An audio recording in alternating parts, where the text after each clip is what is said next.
Hello and welcome to Spinny World. I've been a little bit lax on building things so far this year, but luckily this month's Boylei Hobby Time Build-Off Challenge was video games, and it matched perfectly with something I've been meaning to do for a while. I picked up a few of these 1/43rd scale Airfix supercar models in a sale, and I wanted to put at least one of them into a diorama.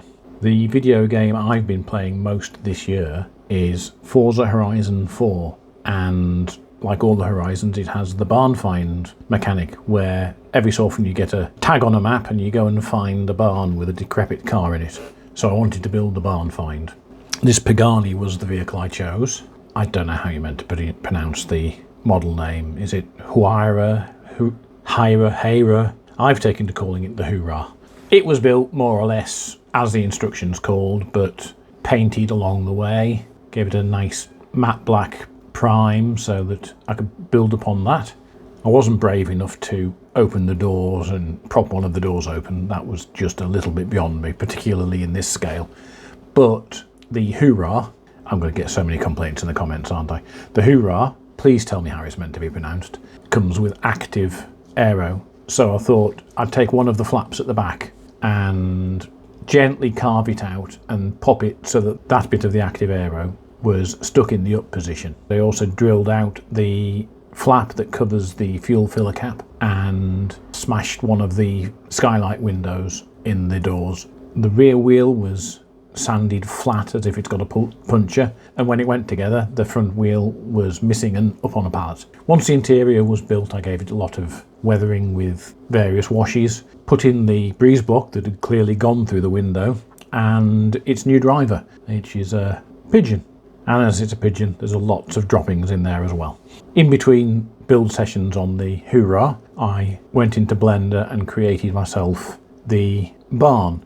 I based it on screenshots from the game and the measurements of Nissan huts, which clearly it was based upon. Built up the front and back walls and the framework.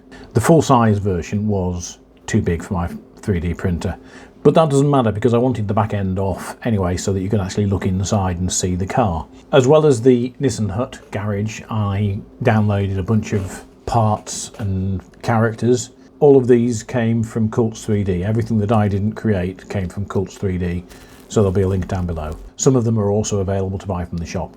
The hut was spray painted in a nice rusty red, which was a good base colour for the bricks as well as for the metal framework. I picked out bricks in various different colours and then kind of covered it all up. The technique I used to put the mortar in between the bricks was to lay down some white paint along the line of the gap between the bricks and then try and rub it away with an earbud. This didn't work, but it does actually give a nice finish that looks like old whitewash that's begun to, disappear over the years. The frame came out more or less straight, though there was a slight issue with part of the door mechanism, so that was replaced with a piece of plastic I-beam. The roofing panels are thin aluminium sheet given the corrugation by a press another component that I also downloaded from Cult, and they were bent more or less to the shape of the Nissan hut and then given multiple layers of rust and other wear. I didn't cover the whole of it because I want the car to be seen. Treat this as a cutaway. The roof is mostly there, just like it is in the game, but if I'd shown that, you wouldn't be able to see the car except from around the back. Quite a lot of the base was done off camera because by this point I was running a little bit tight on time. I marked out the space that the Nissan hut was going to sit in and added some contours with cork, then took some pre-mix paper mache and laid that down. Once it was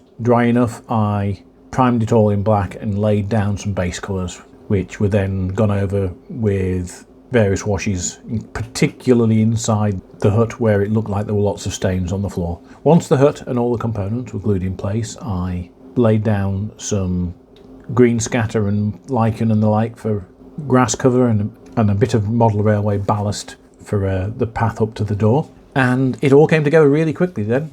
So here it is. Forza Horizon 4 does not have a Pagani, Hoorah, whatever.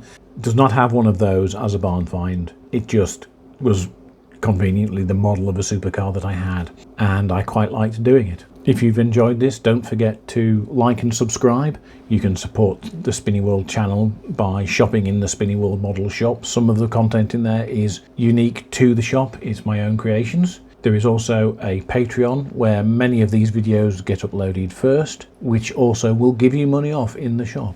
So until next time, which will probably not be a supercar build, but we shall see.